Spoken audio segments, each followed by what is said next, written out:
ইল্লাল্লাহ সুবহানাল্লাহ ওয়ালহামদুলিল্লাহ লা ইলাহা জোরে সুবহানাল্লাহ ওয়ালহামদুলিল্লাহ।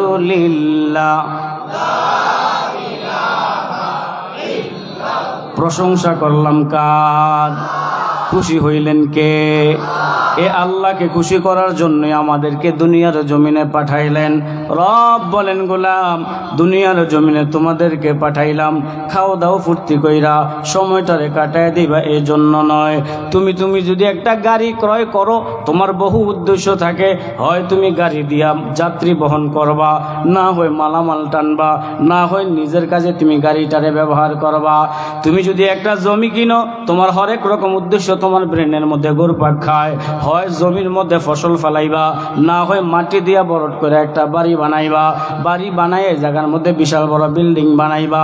উদ্দেশ্য মানুষের মনে আছে কিনা? নাই। আমার আপনার দয়ার আল্লাহ আমাকে আপনাকে 30, 40, 50, 60 বছরের একটা হায়াত দিয়া পাঠাইলেন। আল্লাহর কি একটা উদ্দেশ্য আছে না নাই? জোরে বলতে হবে, আছে না নাই? আল্লাহ বলেন, আমার উদ্দেশ্য হইল ওমা খালাকতুল জিন্না ওয়াল ইনসা ইল্লা লিয়াবুদুন। মানুষ এবং জিন ইবাদত করবে একমাত্র কার? আল্লাহ বলে, দুনিয়ার নবীর উম্মত দুনিয়াতে ইবাদত করবি আমি আল্লাহর, আর আমার যা কিছু আছে ইবাদত করবে তোর, গোলামি করবে তোর। আসমান থেকে বৃষ্টি হয়, গোলামি করবে তোর। সূর্যের আলো গোলামি করবে তোর, চন্দ্রের আলো গোলামি করবে তোর। গাছপালা তরুলতা যা দেখো সব গোলামি করবে তোর। পুকুরের মাছ গোলামি করবে তোর, সমুদ্রের মাছ গোলামি করবে তোর। তোর জমির ফসল গোলামি করবে তোর। কেবল তুই গোলামি করবি কার? জোরে আওয়াজ করে বলতে হবে কার? আল্লাহর গোলামি যদি আমি আর আপনি করি, তাইলে আল্লাহ আমাদের উপরে খুশি হবে না রাগ হবে? রাগ হবে কে? শয়তান। শয়তানকে খুশি করবেন না আল্লাহরে খুশি করবেন? আল্লাহ বলে, ও গোলাম সীমানা একটা বাতলাইয়া দেই, কতক্ষণ পর্যন্ত আমার গোলামি করবি? ও গোলাম কতক্ষণ পর্যন্ত তুই আমার গোলামি করবি? আমি একটা তোরে সীমানা দিয়া দেই। রব বলেন, ওয়াবুদু রাব্বাকা হাত্তা ইয়াতিয়াকাল ইয়াকিন। রব বলেন, মৃত্যুর আগ পর্যন্ত গোলামি করবি তুই আমি আল্লাহ। মৃত্যুর আগ পর্যন্ত গোলামি চলবে কার? মৃত্যুর আগ পর্যন্ত গোলামি চলবে আল্লাহর। এখন বুঝার বিষয় হলো, কার কখন মৃত্যু আসবে আমরা কেউ জানি নাকি? যেহেতু জানি না, তো সিদ্ধান্ত নিতে হবে ইবাদত করার সময় আমার আপনার কখন? এখন। কখন? এখন থেকে সিদ্ধান্ত নিতে হবে, এখন থেকে পাকাপোক্ত নিয়ত করতে হবে। পিছনে যা গেছে এর জন্য আল্লাহর কাছে মাফ চাবো, আর সামনের জিন্দেগিতে আল্লাহর গোলামি ছাড়বো না। এই ব্যাপারে ওয়াদা করতে পারি কি পারি না? আমরা বলেন, ওয়াদা করতে হবে। কারণ দুনিয়াতে একবার আসছি, পুনরায় আর আসার কোনো সুযোগ নাই। দুনিয়া থেকে যে একবার চলে যায়, দ্বিতীয়বার আর দুনিয়ায় আসার কোনো সুযোগ নাই। আল্লাহ বলে, গোলাম তোমরা মনে কইরো না তোমাদেরকে এমনি দুনিয়ার জমিনে পাঠাইছি। আমি আল্লাহ পরীক্ষা করব। আল্লাযী খালাকাল মাউতা ওয়াল হায়াতা লিয়াবলুয়াকুম আইয়ুকুম আহসানু আমালা ওয়া হুয়াল আজিজুল গফুর। রব বলেন, আমি আল্লাহ পরীক্ষা করব কে ভালো আমল করে আর কে মন্দ আমল করে, কে দুনিয়াতে আমারে রাজি আর খুশি করে, কে দুনিয়াতে শয়তানরে রাজি আর খুশি করে, কে নেকের প্রতিযোগিতা করে আর কে গুনার প্রতিযোগিতা করে। আমি আল্লাহ পরীক্ষা করব। বলেন তো দেখি, আমার আল্লাহর পরীক্ষা করার ক্ষমতা আছে না নাই? অবশ্যই আছে। কারণ আমাদেরকে জিরু থেকে হিরু বানায় তিনি কে? এক ফোঁটা নাপাক পানি থেকে এত সুন্দর একটা বডি দান করলেন তিনি কে? না চাইতে বহু কিছু আল্লাহ তাআলা আমাদেরকে দিলেন। যা আমরা কোনোদিন আল্লাহর কাছে চাই নাই। মায়ের পেটে এক ফোঁটা নাপাক পানি, ওই নাপাক পানিটারে ঘুরাইয়া ফিরাইয়া আল্লাহ গোস্তের টুকরা বানাইলেন, ওইটা থেকে ঘুরাইয়া ফিরাইয়া আল্লাহ একটা মানুষের আকৃতি বানাইলেন। ওই সময় আমরা আল্লাহর কাছে বলছি, আল্লাহ আমারে ছেলে দিয়েন না মেয়ে দিয়েন, বা মেয়ে দিয়েন না ছেলে দিয়েন, এমন কিছু আমরা বলছি? আমাদেরকে ছেলে বানাইলেন কে? এরপরে আল্লাহ তাআলা মায়ের পেটে ঘুরাইয়া ফিরাইয়া 10 মাস 10 দিন কম বেশি সময় মায়ের পেটের ভিতরে রাইখা রূহ দিয়া আল্লাহ রাব্বুল আলামিন দুনিয়ার মধ্যে আমাদেরকে পাঠাইলেন। তখন আমরা জানি না কি খাবার খাইলে ক্ষুধা নিবারণ হবে, কোন খাবার কোন জায়গায় মুখ দিলে আমার পেট ভরবে, আমার মুখে খাবার যাবে। এত দুর্বল কইরা বানাইয়া আল্লাহ তাআলা আমারে পাঠানোর আগেই আমার মায়ের বুকে আমার খাবারের ব্যবস্থা করে রাখছেন, ঠিক কিনা? কত কিছু তো আমরা আল্লাহর কাছে চাই নাই, এরপরও আল্লাহ আমাদেরকে দিছেন। যে আল্লাহ আমাদেরকে না চাইতেই মানুষ বানায়া দুনিয়ার জমিনে পাঠাইলেন, যে আল্লাহ না চাইতেই মুসলমানের ঘরে জন্ম দিলেন, যে আল্লাহ না চাইতেই আখিরি জামানার নবীর উম্মত বানায়া পাঠাইলেন, যে আল্লাহ না চাইতেই হাজার হাজার নেয়ামত দিয়ে আমাদেরকে ভরপুর করে দিলেন, ও আল্লাহ কি আমাদের পরীক্ষা নেওয়ার ক্ষমতা রাখে না? অবশ্যই রাখে। এটা আমার আপনার দিমাগে ধরুক আর না ধরুক, ব্রেনে আমাদের এই কথাটা আসুক আর না আসুক, তবে এটাই সত্য, আল্লাহ আমাদেরকে পরীক্ষা নেওয়ার ক্ষমতা রাখে না? রাখে না? অবশ্যই রাখে। পরীক্ষা দিতে পারবেন? পরীক্ষা দিতে পারবেন? কিভাবে দিবেন বল? কোন আমলটা দেখাইবেন যে আল্লাহ এই আমলটা করছে? কোনটা দেখাই? আমাদের তো উঠতে গুনাহ, বসতে গুনাহ, শুইতে গুনাহ, কথায় গুনাহ, ব্যবসায় গুনাহ, বাজারে গুনাহ, দোকানে গুনাহ, ঘর বাড়ি সব জায়গায় গুনাহ আর গুনাহ। কোন নেক আমলটা আল্লাহকে দেখাবো? আল্লাহ এর বিনিময়ে তুমি আমারে মাফ কইরা দাও, এর বিনিময়ে তুমি আমাদেরকে পরীক্ষা থেকে বাঁচায়া দাও। কোন নেক আমল দেখাইবেন? একটা নেক আমলও তো আমরা দেখাইতে পারবো না। যদি নেক আমলগুলো বাদ দেন, ওই নেক আমল অবস্থায় আমাদের চেহারাটা দেখা যদি আল্লাহর একটু দয়া মায়া হয়, এই দয়া মায়ার উসিলায় যদি আল্লাহ মাফ কইরা দেয়, তাইলে আমরা মাফ পাবো। আর যদি হিসাব চায়, হিসাব দিয়া জান্নাতে যাওয়ার কারো ক্ষমতা নাই, কারো ক্ষমতা নেই। নবীর উম্মত আল্লাহ তাআলা বলেন, আহসানু আমালা, আমি পরীক্ষা করব ভালো আমল আর মন্দ আমলের পরীক্ষা করব। কে দুনিয়ার জমিনে গুনাহের কাজ করে, কে নেকের কাজ করে, স্বাধীনতা বান্দা তোমাকে দিয়া দিলাম। 40, 50, 60 বছরের একটা হায়াত তোরে আমি দিলাম। ও বান্দা, এ হায়াতের জিন্দেগিটা যেই দিকে মন চায় ওই দিকে কাটাও, যেই ফল খাইতে মন চায় ওই ফল খাও। হিন্দু যেই বাজারে বাজার করবে তুমিও সেই বাজারে বাজার করবা। হিন্দু যেই গাভীর দুধ খাবে তুমিও সেই গাভীর দুধ খাইবা। হিন্দু যে গাছের ফল খাইবে তুমিও সেই গাছের ফল খাইবা। সব সমান। ও বান্দা, খেলা হবে হাসরের ময়দানে। তুমি 60 বছরের জিন্দেগি কোন জায়গায় ব্যয় করলা, হিসাবটা আমারে তুমি বুঝাইয়া দিবা। আল্লাহ বলেন, ওয়ালা আসর, সময়ের কসম খাইলেন, সময়ের কসম। ইন্নাল ইনসানা লাফি খুসর, সমস্ত মানুষগুলো ক্ষতিগ্রস্ত। আল্লাহ বলেন সব মানুষগুলো ক্ষতিগ্রস্ত, তবে 4 গুণওয়ালা মানুষ ছাড়া। কয় গুণ? 4 গুণওয়ালা মানুষ ছাড়া সব মানুষগুলো ক্ষতিগ্রস্ত। আল্লাহ বলেন, ইল্লাল্লাযীনা আমানু ওয়া আমিলুস সালিহাত ওয়া তাওয়াসাউ বিল হাক্কি ওয়া তাওয়াসাউ বিস সাবর। এই 4 গুণওয়ালা মানুষ ছাড়া সব মানুষগুলো ক্ষতিগ্রস্ত।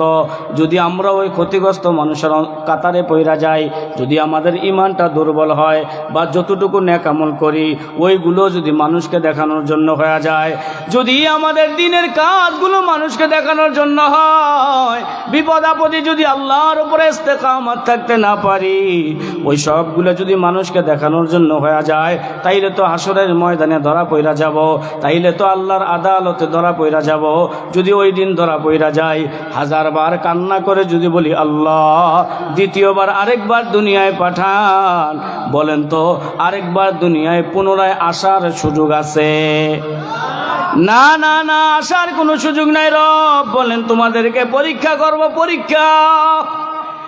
এই জমিনে ইচ্ছা করলে গুনার চাষ করতে পারো, আবার এই জমিনে ইচ্ছা করলে নেকের চাষ করতে পারো, এই জমিনে ইচ্ছা করলে গান বাজনার চাষও করতে পারো, এই জমিনে ইচ্ছা করলে নাচানাচির চাষও করতে পারো, এই জমিনে ইচ্ছা করলে গীবত শাকায়াতের চাষও করতে পারো, এই জমিনে ইচ্ছা করলে তুমি জেনার চাষ করতে পারো, এই জমিনে ইচ্ছা করলে জুলুমের চাষ করতে পারো।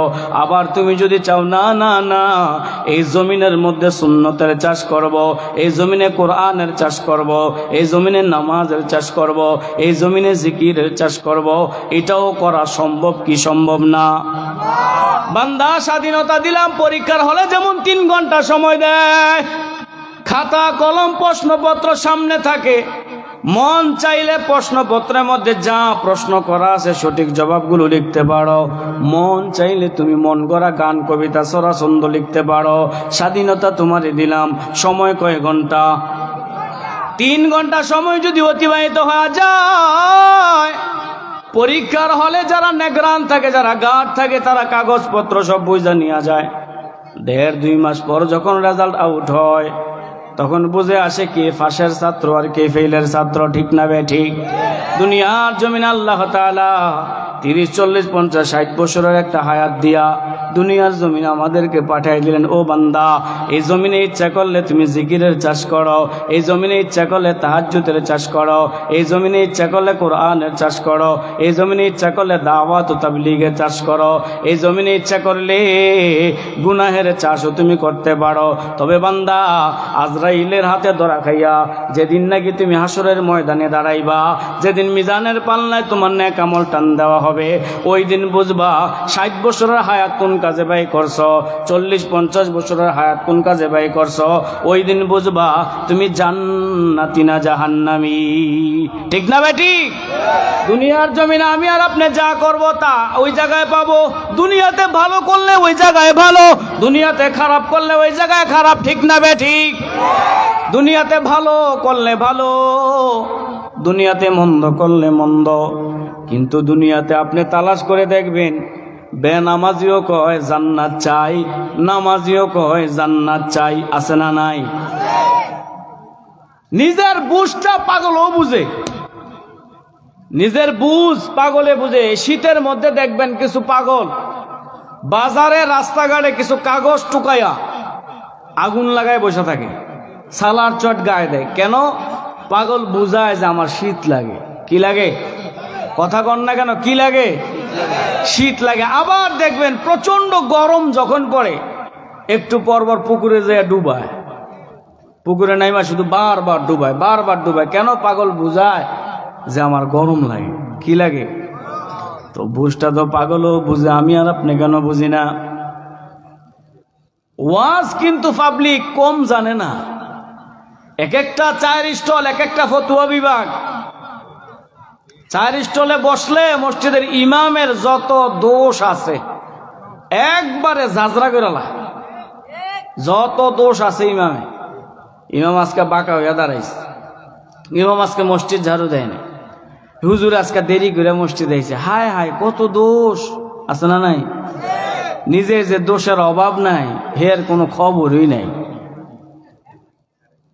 একটা কথা মনে রাখবেন, আপনি যদি এক আঙ্গুল দিয়া আরেকজনের দোষ দেখেন, এক আঙ্গুল দিয়ে যদি দেখেন ওই লোকটা খারাপ, আমার দিকে কয় আঙ্গুল?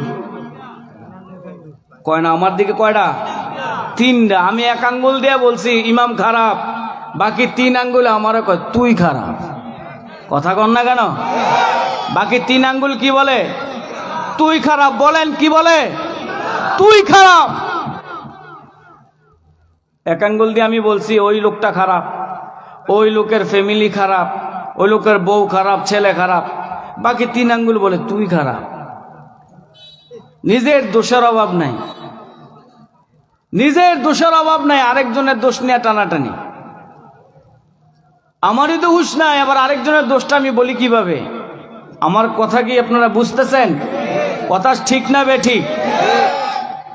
এরকম করে কি করে না বলেন? বহু লোক আছে, কিছু মানুষ দেখবেন সমাজে গীবত করে মজা পায়, আর কিছু মানুষ গীবত শূন্য মজা পায়। একজন যে গীবত করতেছে তাকে বাধা না দিয়া তার সাথে তাল দেয়, তাল দিয়া মজা নেয়। এমন মানুষ নাই? গীবত করা কি ভালো না খারাপ? খারাপ।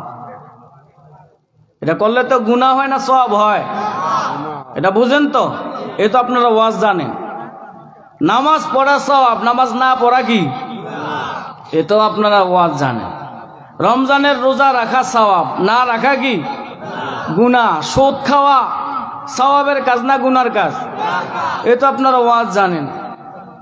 ঘুষ খাওয়া সওয়াবের কাজ না গুনার কাজ? এটা আপনারা ওয়াজ জানেন, ওয়াজ জানেন। যারা সুদ খায় তারা জানে কি জানে না? অবশ্যই জানে। যারা ঘুষ খায় তারা জানে কি জানে না? অবশ্যই জানে। যারা নামাজ পড়ে না তারা জানে কি জানে না যে নামাজ ছাইড়া দিলে আমার গুনাহ হবে? জানে কি জানে না? অবশ্যই জানে। এরপরও মানুষ গুনার কাজ করে কি করে না? নামাজ ছাড়ে কি ছাড়ে না? সুদ খায় কি খায় না? ঘুষ খায় কি খায় না? কয়দিন আজরাইলের হাতে ধরা পড়ব না যতক্ষণ গুনাহ করবেন ততক্ষণ। ধরা খাওয়ার পরে আর গুনাহ করার সুযোগ আছে? জোরে বলেন না আছে? এই জন্য ইমানদার আমার ভাইয়েরা, নিজের জীবনটাকে নিজে সুন্দর করে নেক আমল দ্বারা সাজাইতে হবে। কারণ কোন দিন আজরাইল আইসা রূহটা নিয়ে চলে যায় আমরা কেউ জানি না। ইমাম মালিক রহমতুল্লাহ আলাইহি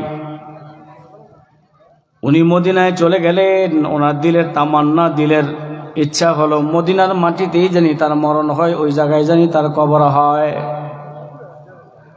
নবীর বড় আশিক ইমাম মালিক রহমতুল্লাহ আলাইহি মদিনার অলিতে গুলিতে ঘুরে আর চিন্তা ভাবনা করে, হায় আমার মরণটা যদি মদিনার মতো মাটিতে হইতো, যে মাটিতে সরওয়ারে দো আলম ঘুমায়, আমারও যদি মরণটা এই জায়গার মধ্যে হইতো কতই না ভালো হইতো। ইমাম মালিক এই কথা জানার জন্য ইস্তেখারা করলেন। ইস্তেখারার মধ্যে আল্লাহর নবী 5 আঙ্গুল দেখায়া দিলেন। ইমাম মালিক বুঝলেন না, ঘুম ভাঙা যায়, মনে মনে চিন্তা ভাবনা করে 5 আঙ্গুল দেখায়া কি বুঝাইলেন?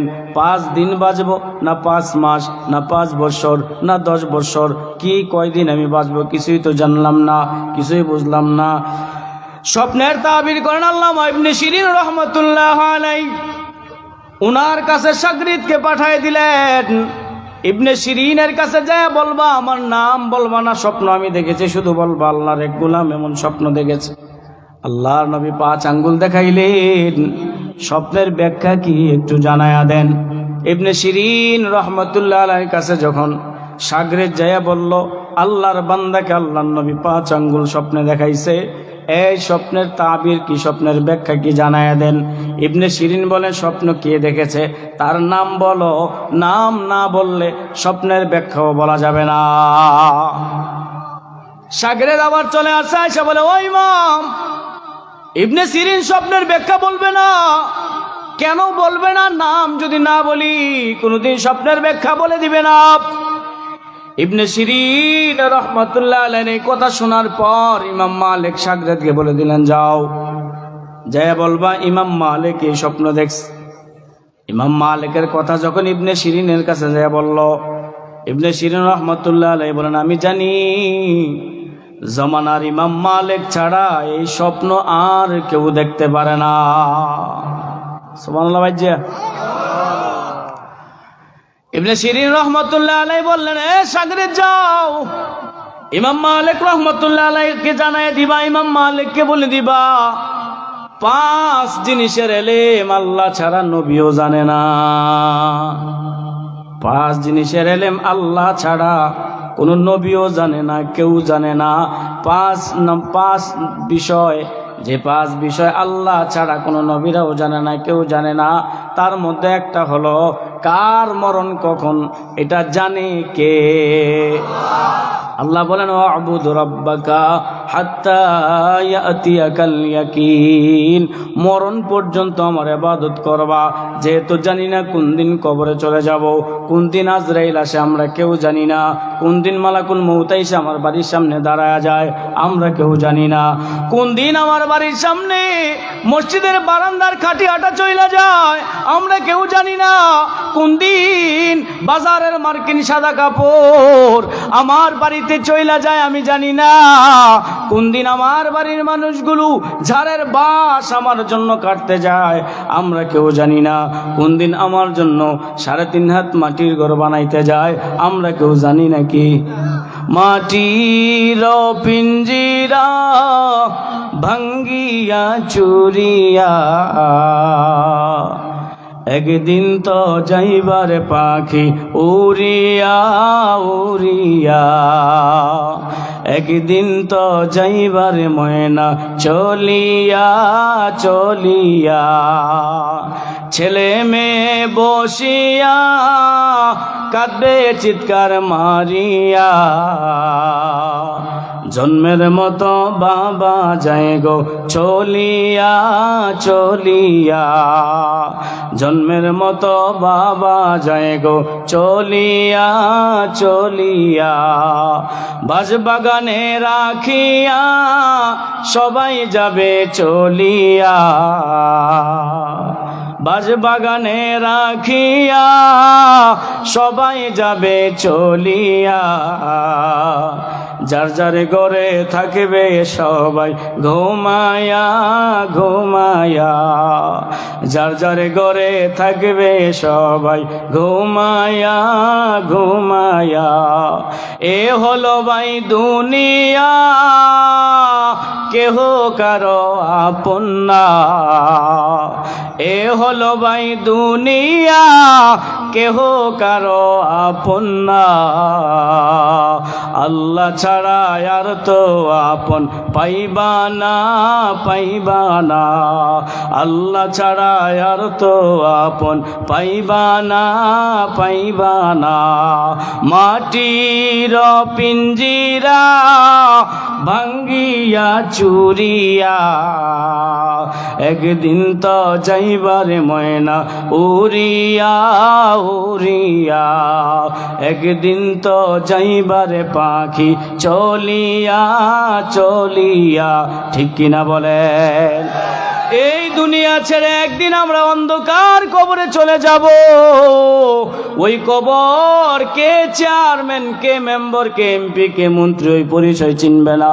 কে আলেম, কে মুফতি, কে মুহাদ্দিস, কে বক্তা, কে শ্রোতা এই পরিচয় শুনবে না। কবর চিনবে যে কে নেক আমল করে আসছে আর কে বদ আমল করে আসছে। যে নেক আমল কইরা আল্লাহর রাজি আর খুশি করে আসছে কবর তার জন্য ফুলের বাগান, আর যে আল্লাহর নাফরমানি কইরা কবরে যাবে তার জন্য কবরটা হবে জাহান্নামের গর্ত। ঠিক কিনা? দুনিয়ায় এমন কোন মানুষ আপনি খুঁজে পাইবেন না যে জাহান্নাম চায় জাহান্নাম চায়। সব মানুষগুলোর একই আওয়াজ, জান্নাত চায়। তবে জান্নাত পাইতে হইলে আল্লাহর গোলামি করার দরকার আছে না নাই? জোরে বলেন না, আছে না নাই? আল্লাহর গোলামি আগে না দুনিয়ার কাজ আগে? জোরে আওয়াজ করে বলেন, আল্লাহর গোলামি আগে না দুনিয়ার কাজ আগে? আল্লাহর গোলামি আগে। এটা কে কে মানেন হাত দেখান। নারায়ে তাকবীর, নারায়ে তাকবীর। আল্লাহ কবুল করেন। আমি আল্লাহর গোলামি দুনিয়ায় আগে, আল্লাহর গোলামি আগে। মসজিদের মিনারে আজান হয়ে গেছে, আমি কাজ করি, তখন কাজকে বলতে হবে ও কাজ তুমি এখন বন্ধ। মসজিদের মিনারে আজান হয়ে গেছে, আমি আমার রবের পায়ে সাজদা দিতে হবে। এটা হলো মুমিনের আলামত। ঠিক কিনা বলেন? রমজানে চাঁদ উঠে গেছে, হাজারো রোগ শরীরে চাইপা আসবে, রোগকে বুঝাইতে হবে রোগ। এইটাই যদি আমার জন্য জীবনের শেষ রমজান মাস হয়, আর জীবনে যদি রমজান মাস আমি না পাই, তাইলে তো আমি আর এই সওয়াবের মাসটা ভাগে পাবো না। এত সওয়াব তো আর আমি অর্জনও করতে পারবো না। মনটাকে বুঝাইতে হবে। এই বুঝানোর কাজটা যারা করে তারাই হলো ইমানদার। ঠিক কিনা বে ঠিক? বহু মানুষ আছে রমজানে চাঁদ উঠলে গ্যাস্ট্রিকের ব্যারাম, আছে না নাই? রাক্ষসের মতো 3 বেলা খাবার খায়, ইফতারির সময় বড় বড়টা সামনে লইয়া বয়, আবার ফতুয়া দেয়। বিবি যদি কয় সারাদিন না খাইলা, এখন আবার বড়টা সামনে লইলা, ব্যাপারটা কি? ফতুয়া কম দে। আল্লাহ যদি হাসরের ময়দানে আমার জিগায়, রোজা রাখলে রাখছস, না রাখলে নাই, ইফতারিরাও খাইতারছত না, এমন বাটপার আছে না নাই? বহু আছে। প্রতিটা দোকানে মোড়ে মোড়ে দেখবেন দোকানের মধ্যে পর্দা লাগায়। মহিলাদের পর্দা এখন দোকানদার হাওলাত করে নিয়ে দোকানের মধ্যে লাগায়। পর্দার ভিতরে যায় দেখবেন সমাজের মধ্যে যেই লোকটা সবার বিচার করে, যেই লোকটার আপনারা সম্মান দিয়া চলেন, ওই লোকটাও পর্দার ভিতরে যাও আসেনি। ওরে বাপ্পা,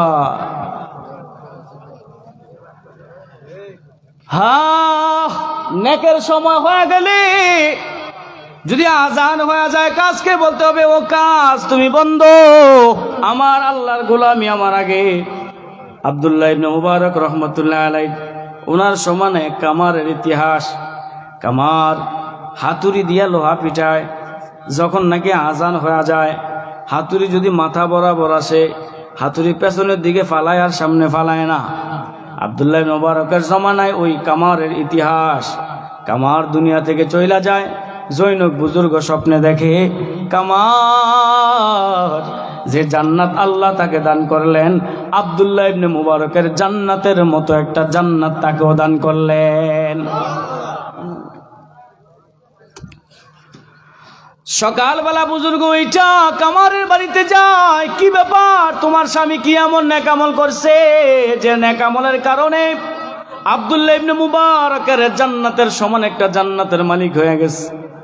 কামারের বিবি ডাক দিয়া কয়, বুজুর্গ আমার স্বামীর তেমন কোনো আমল আমি দেখি নাই, কয়েকটা আমল দেখছি, তার মধ্যে একটা হলো আমাদের বাড়ি আর আব্দুল্লাহ ইবনে মুবারকের বাড়ি বরাবর।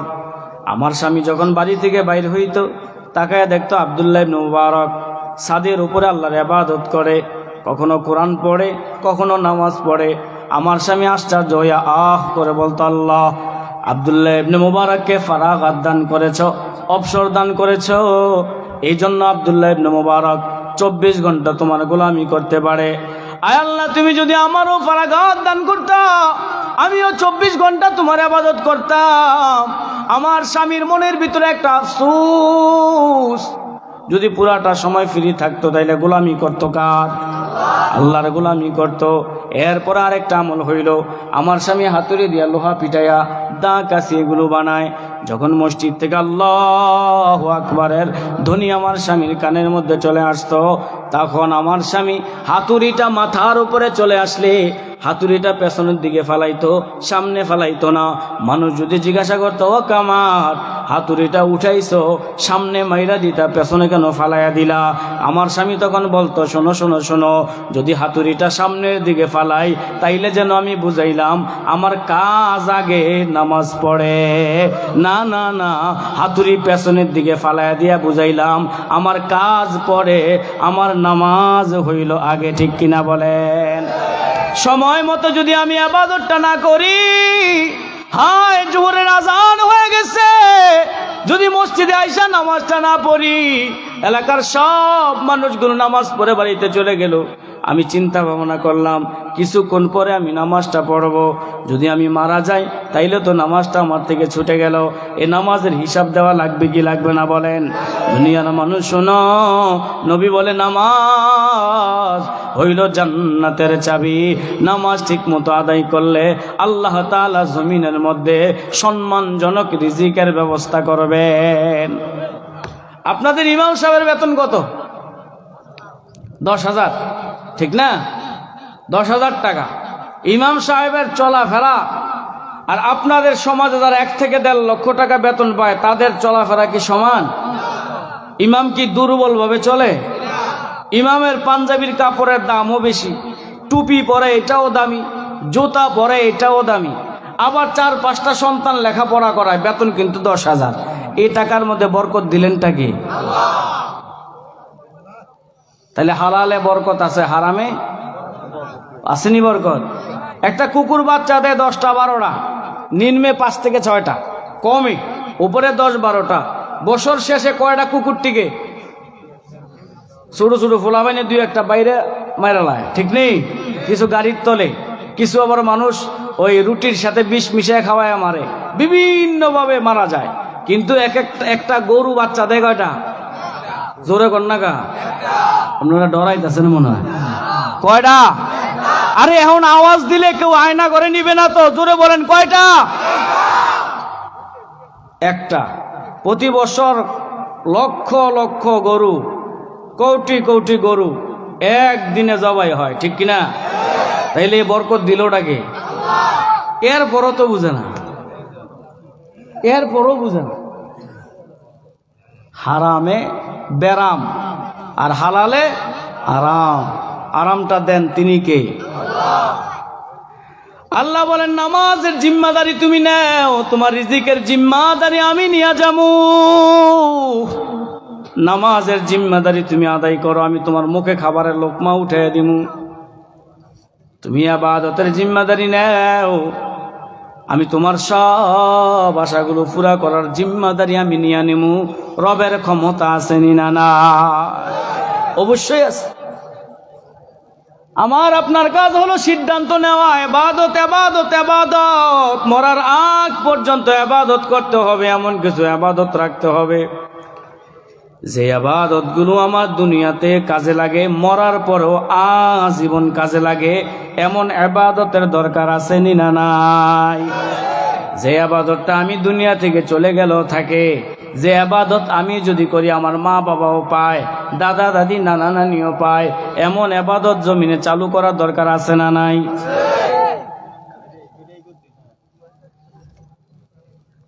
আমাদের হায়াতের মালিক কে? আমাদের মালিক কে?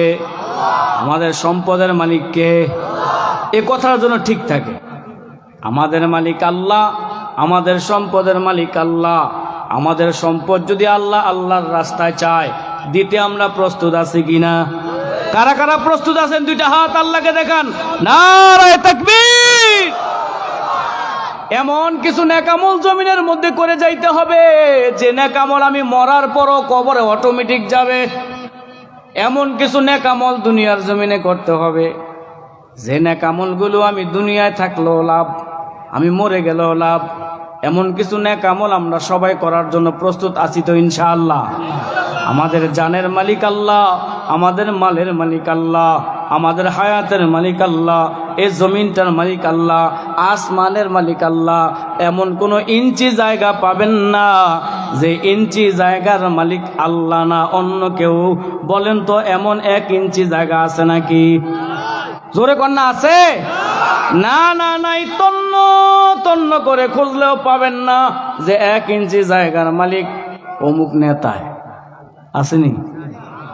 যারা বাংলাদেশের টাকা চুরি কইরা বিদেশে পাচার করছে তারা মনে করছে এ টাকাগুলোর মালিক সে নিজে। আসলে খাইয়া মরতারবো? কথা কন না, খাইয়া মরতারবো? আসলে এগুলো মাথার মধ্যে ময়লা ছাড়া আর কিচ্ছু নাই। একটা মানুষ চলার জন্য কত টাকা লাগে?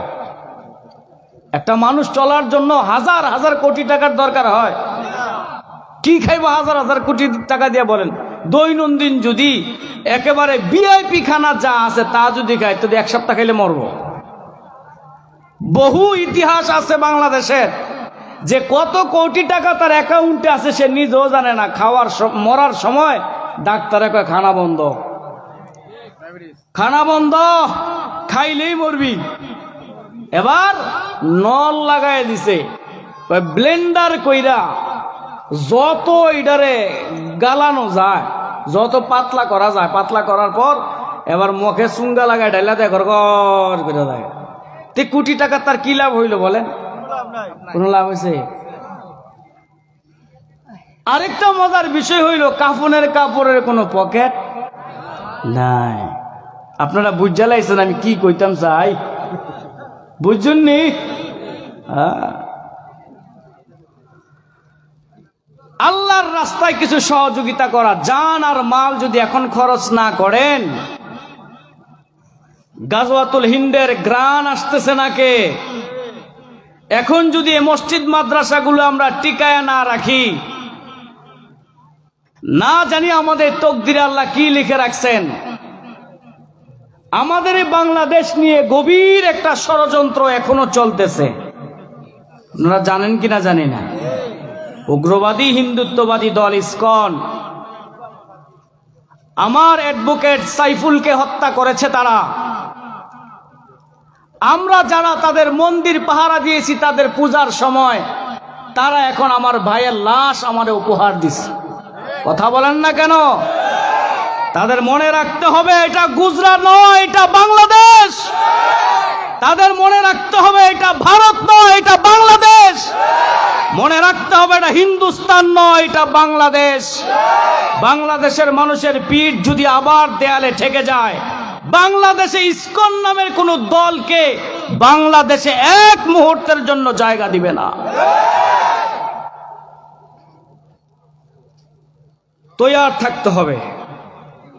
1000 বছর শিয়ালের মতো বাঁচার দরকার নাই, সিংহের মতো একদিন বাঁচবো, বাতিলকে জানায়া দেব। ইসলাম নিয়ে যদি কটূক্তি করো, ওলামায়ে কেরামদেরকে নিয়ে যদি কটূক্তি করো, আমার কোরআনের উপরে যদি আঘাত দাও, আমার নবীর উপরে যদি আঘাত দাও, কারো পিঠের চামড়া থাকবে না। তৈয়ার আছো তো সবাই? কারা কারা প্রস্তুত আছো? 2 হাত দেখায়া দাও।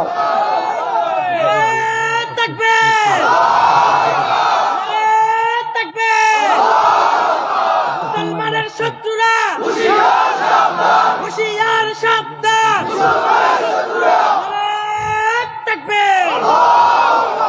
তৈয়ার আছি তো ইনশাআল্লাহ? যদি গাজওয়াতুল হিন্দের যুদ্ধের জন্য ডাক আসে, প্রস্তুত আছি তো ইনশাআল্লাহ? এই যুদ্ধে যারা শহীদ হবে সোজা জান্নাতে চলে যাবে। এই যুদ্ধ থেকে যারা গাজী হয়ে ফিরবে তারাও ঈমানি মরণ পাবে। এই যুদ্ধ থেকে যারা পলায়ন করবে তারা জাহান্নামে যাবে। আমরা প্রস্তুত আছি তো এই যুদ্ধে অংশগ্রহণ করতে? কারা কারা তৈয়ার আছি? 2 হাত দেখায় দেই। ভয় পাওয়ার সুযোগ আর নাই। 16 বছর মুখে তালা দিয়ে রাখছ, এখনো যদি কেউ বাধা দাও পিঠের চামড়া থাকবে না, মনে রেখো। এখন যদি কেউ বাধা দাও পিঠের চামড়া থাকবে না। এটা কারো বাপ দাদার সম্পত্তি না বাংলাদেশ, এটা টুপিওয়ালার দেশ, ঠিক কিনা বলো? এটা মসজিদ মাদ্রাসাওয়ালাদের দেশ, এটা উলামায়ে কেরামের দেশ। আমাদের উলামায়ে কেরামের উপরে জুলুম করেছো, কিচ্ছু বলি নাই। আমাদের কলেজ ভার্সিটির ছাত্রদেরকে হত্যা করেছো, আমরা কিচ্ছু বলি নাই। তোমাদের মন্দির পাহারা দিয়েছি, আর বিনিময়ে তোমরা আমার অ্যাডভোকেট সাইফুলকে হত্যা করেছ। জবাব চাই, আর জবাব চাই, জবাব দিতে হবে। ডক্টর ইউনূস সাহেবকে বলবো, এত নরম হইলে চলবে না, ভয় পাইলেও চলবে না। আপনি ভয় পাবেন না, আল্লাহ আপনার সাথে আছে, আল্লাহর গোলামরাও আপনার সাথে আছে, ঠিক কিনা বলেন? আপনি এগিয়ে যান, আপনার সাথে আমরা আছি, ভয় পাবেন না। আমার সোনার বাংলায় ইসকনের, জোরে বলো, আমার সোনার বাংলায় আওয়াজ তুলতে হবে, আওয়াজ, আমার সোনার বাংলায় কোনো ঠাঁই নাই, কোনো ঠাঁই নাই, ঠাঁই দেওয়া যাবে না। প্রস্তুত থাকতে হবে, প্রস্তুত থাকতে হবে। আমাদের উপরে যেই কোনো সময় আক্রমণ আসতে পারে। আপনারা মনে করেছেন এক অ্যাডভোকেট সাইফুলকে তারা হত্যা করে থেমে থাকবে? তাদের প্রধান টার্গেট হলো মসজিদ মাদ্রাসা এবং উলামায়ে কেরাম। মনে রাখবেন, এইগুলো যদি শেষ করতে পারে তাহলে বাংলাদেশ থেকে ইসলামকে তাড়াইয়া দিবে। তারা হয়তো ইতিহাস জানে না। ইসলামের বাতি নিবানোর জন্য নমরুদ চেষ্টা করেছিল, ল্যাংরা মশা দিয়ে সাইজ করছে, ঠিক না বেঠিক? আসতে কোন ইসলামের বাতি নিভাইয়া দেওয়ার জন্য ফেরাউন চেষ্টা করেছিল, নদীতে চুবাইয়া শেষ করছে। ইসলামের বাতি নিভাইয়া দেওয়ার জন্য ঘুষ চেষ্টা করেছিল, সাংবাদিকের জুতার বাড়ি দিয়ে সাইজ করছে। ইসলামের বাতি নিবানোর জন্য বাংলাদেশও টাকলা মুরাদে একটা আওয়াজ দিছিল, পরে থাকতে পারে নাই, ঠিক না বেঠিক? এয়ারপোর্টে দেখি মাস্ক লাগায়া ক্যাপ পরা নাক মুখ ঢাইকা শুয়ে দিস। হায় হায়, ইসলামের বাতি নিবানোর জন্য তোমার বাপ দাদারা চেষ্টা করছিল, কিন্তু তারাই নিভে গেছে। জোরে কন্যা, ঠিক না বেঠিক? আলহামদুলিল্লাহ, আমাদের আরিফ বিন হাবিব সাহেব আমাদের কাছাকাছি চলে আসছেন। আপনারা যারা এখনো দূরে আছেন সবাই চলে আসেন ইনশাআল্লাহ, প্যান্ডেলের ভিতরে কাছাকাছি চলে আসেন। হুজুর আসার আগ পর্যন্ত আমি কিছু কথা আপনাদের সামনে বলবো। যে কথাটা প্রতিষ্ঠানের স্বার্থে, আমরা যদি দিন ইসলামকে টিকায় রাখতে চাই, এই মার্কাজগুলো টিকায় রাখার দরকার আছে না নাই বলেন? মজার বিষয় হলো, দান করলে, আমি যদি দান করি তো আমাকে আল্লাহ তাআলা এর প্রতিদান আগে দুনিয়ায় দান করবেন। সুবহানাল্লাহ বলবেন না? ছোট্ট একটা ঘটনা যদি বলি সহজে বুঝবেন। রাবিয়া বসরি রহমাতুল্লাহ আলাই রোজা রয়েছেন, উনার ঘরে রুটি আছে 2টা, তারা লোক হইল 2জন। বলেন লোক আছে কয়জন? 2জন, দুজনে রোজা, আবার রুটি আছে কয়টা? 2টা। এমন সময় এক ভিক্ষুক আসছে, আয়সা বলতেছে আমার আল্লাহর রাস্তায় কিছু দেন। রাবেয়া বসে 2 রুটি দিয়ে দিস। তো খাদেমা বলতেছে এটা আপনি কি করলেন? আমরা দুজন রোজাদার, আর আছেই 2টা রুটি, আপনি ভিক্ষুককে 2 রুটি দিয়ে দিলেন। চিন্তা করিস না, দান করলে আল্লাহ তার 10 গুণ বাড়ায় দেয়। কয় গুণ বাড়ায় দেয়? 10 গুণ বাড়ায় দেয়। চুপ করে বসে থাক, ইফতারির সময় ঘনায় আসছে, কোনো ব্যবস্থা নেই, আল্লাহর কাছে দোয়া করতেছে আল্লাহ রোজাদার আমাদের ইফতারির ব্যবস্থা করে দেন। এমনি সময় পাশের রাজমহল থেকে একজনে খাবারের একটা থালা নিয়ে আসে, আয়সা বলতেছে এই খাবারের থালা রাজমহল থেকে আপনার জন্য পাঠাইছে, নেন আপনি এগুলো গ্রহণ করেন। রাবেয়া বসরি খাবারের পাত্রের ঢাকনা উঠে রুটি গনতেছে, 1 2 3 4 5 6 গনতে গনতে গনতে গনতে রুটি দেখে 18টা। কয়টা? উনি দিছে কয়টা? একে যদি 10 হয় তাহলে 2-এ কয়টা আসবে? 20টা। রাবেয়া বসরি গনতে গনতে দেখে 18। কয় না, এই রুটি আমার না। জোরে কর না আল্লাহু আকবার। কি বলে এই রুটি কার না? এই রুটি আমার না। যদি এই রুটি আমার হইতো তাইলে বরাবর আসতো 20টা। এই রুটি আমার না, আল্লাহর পক্ষ থেকে আসে নাই, যাও এই রুটি তুমি নিয়ে যাও। তো মহিলা বুঝে ফেলছে আর গাইছে রাবেয়ার ইমান তো বড় শক্তিশালী। পরে কাপড়ের আঁচল থেকে আবার 2টা রুটি দিয়ে বলছে নেন, 20টা ওই আনছিলাম, আমি 2টা রাইখা দিছিলাম। তাহলে দান করছে কয়টা? পাইছে কয়টা? 20টা। হযরত আলী রাদিয়াল্লাহু তাআলা একদিন আনার কিনছেন। এই আনার কিনা যখন আসতেছিলেন, প্রতিমধ্যে ফকিরে কয় আলী এটা আমার আল্লাহর রাস্তায় দিয়ে দাও। আলী দিয়ে দিস। আল্লাহ নবীর কাছে আনার হাদিয়া আসছে, সালমান ফার্সি আনার নিয়ে আসছে, আইনা আনার দিছে। আলী আবার গনে 1 2 3 4 5 6 7 8 9। কয় না এটা আমার না। কয় না এটা তোমার জন্যই দেওয়া হয়েছে। কয় না এগুলো আমার না, যদি আমার হয় তাহলে দিছি আমি 1, তাহলে তো পামু 10, এনে 1 কম। পরে সালমান ফার্সি রাদিয়াল্লাহু তাআলা আবার একটা আনার বাড়ি করে কালি না, ওই 10টা তোমারই। তাহলে দান করছেন কয়টা? পাইছেন কয়টা? আলী রাদিয়াল্লাহু তাআলা ঘরের মধ্যে কোনো খাবার নাই। আল্লাহর নবী ফাতেমা তো জোহরা রাদিয়াল্লাহু তাআলা একটা চাদর হাদিয়া দিছিলেন। এই চাদরটা বাজারে বিক্রি করছে 6 দিরহামে। 6 দিরহামে বিক্রি কইরা আসার পথে তো একজন আল্লাহর বান্দা খোঁজে, আলী আমারে কিছু দেন। আলী তারে পুরাটাই দিয়ে দিস, যাও নিয়ে যাও। 6 দিরহাম পুরাটা দিয়া খালি হাতে এখন বাড়িতে আসছে, ঘরে কোনো খাবার নাই। আমরা না হয় বড় আছি, পানি খায়া নিজের জীবনটা বাঁচা, কিন্তু হাসান আর হুসাইন তারা কি খাবে? আলী রাদিয়াল্লাহু তাআলা চিন্তার মধ্যে পড়ে গেলেন, আল্লাহর কাছে দোয়া করতেছেন। আল্লাহ সাহায্য করার ক্ষমতা আসেনি? ও আরো আসতে কন, আছে না নাই? আমার আল্লাহ কি দুর্বল? আরে আমার আল্লাহ কি দুর্বল না সবল? না আল্লাহ বুড়ো হয়ে গেছে গা? হ্যাঁ না, বুড়ো হয় না। হযরত আলী রাদিয়াল্লাহু তাআলা টাকা দিয়ে আল্লাহর কাছে দোয়া করতেছে। আল্লাহ তাআলা একটা কৌশল খাটাইলেন। এক লোক একটা সুন্দর ঘোড়া নিয়ে আইসা বলে, আলী ঘোড়া কিনবানি? ঘোড়া কিনবো, আমার ঘরে বাজারে ঘোড়ার টাকা নেই, হ্যাঁ ঘোড়া কিনতাম। ঘোড়াটা কিনো না, তুমি আমার পরে টাকা দিও। কত? 100 দিরহাম। 100 দিরহামের ভিতরে তোমার আমি ঘোড়াটা তোমারে দিলাম, তুমি আমার থেকে কিনলা ঘোড়াটা, তুমি বিক্রি কইরা সেটা আমারে 100 দিও, আর উপরে যা পাও তা তোমার। তে ঘোড়া নিয়ে বাজারে গেছে, আইসা একজনে বলতেছে ঘোড়া বিক্রি করবা কত? তুমি বলো। 160 দিরহাম। তো ঠিক আছে ঘোড়া নিয়ে যাও। ঘোড়া বিক্রি কইরা নাচতে নাচতে আসতেছে, প্রতিমধ্যে ওই যার কাছ থেকে ঘোড়া কিনছে সে আবার সামনে দাঁড়াই গেছে। কি ব্যাপার আলী, খুশি খুশি লাগে? ঘোড়া বেচছো নাকি? কত? 160 দিরহাম। তাইলে আমারটা আমারে দিয়া দাও। 100 দিরহাম নিয়ে গেছে, আর কত দিরহাম আছে? 60 দিরহাম আছে। আলী 60 দিরহাম দিয়া বাজার সদাই কইরা, কিছু টাকা দিয়া বাজার সদাই কইরা বাকি টাকা নিয়ে ফাতেমার হাতে দিলেন। ফাতেমাকে ব্যাপার কি, আজকে ব্যবসা অনেক লাভ হয়েছে। কি হয়েছে? সব খুইলা খাওয়ার পর নবীর কাছে গেলেন। নবীজি তাদের 2 জনকে দেখে মুচকি মুচকি হাসে, ডাক দিয়া আলী ব্যবসা কেমন হইলো? সুবহানাল্লাহ বলবেন না? আল্লাহর নবীকে আলী ব্যবসা কেমন হইলো? আলী তো কয় কি রে, ব্যবসা হইলো আমার সাথে, নবী জানলো কেমনে? আলী যার কাছ থেকে ঘোড়া কিনছো জিব্রাইল, আর যার কাছে ঘোড়া বিক্রি করছো সে হলো মিকাইল। সুবহানাল্লাহ, জোরে বলেন না। তাহলে আলী 6 টাকা দান করছে আর 60 টাকা ব্যবস্থা করে দিলেন, তিনি কে? আচ্ছা, সে আল্লাহ এখন আছে না নাই? আমি আর আপনি যদি দেই, আমাদেরকে দেওয়ার ক্ষমতা আল্লাহর আছে না নাই? আব্বা আম্মা দুনিয়ায় থাকলে খাওয়াইতেন, আব্বা আম্মা চলে গেছে। আমাকে আপনাকে সোনার সংসার সুন্দর করে সাজায় দিয়ে গেছে। বাবার হাতে লাগানো গাছের ফল এখন আমি খাই, বাবার হাতে গড়া ঘরের ভিতরে আমি থাকি।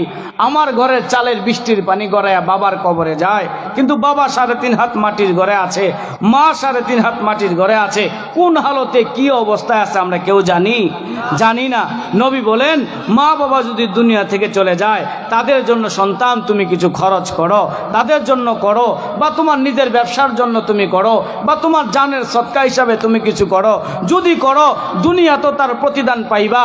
মরার পরে যতদিন পর্যন্ত এই নেক আমলের গাছ তুমি জমিনের মধ্যে লাগাই দিয়ে যাইবা, এই গাছ যতদিন থাকবে তোমার আমল নামায় সওয়াব যাইতেই থাকবে।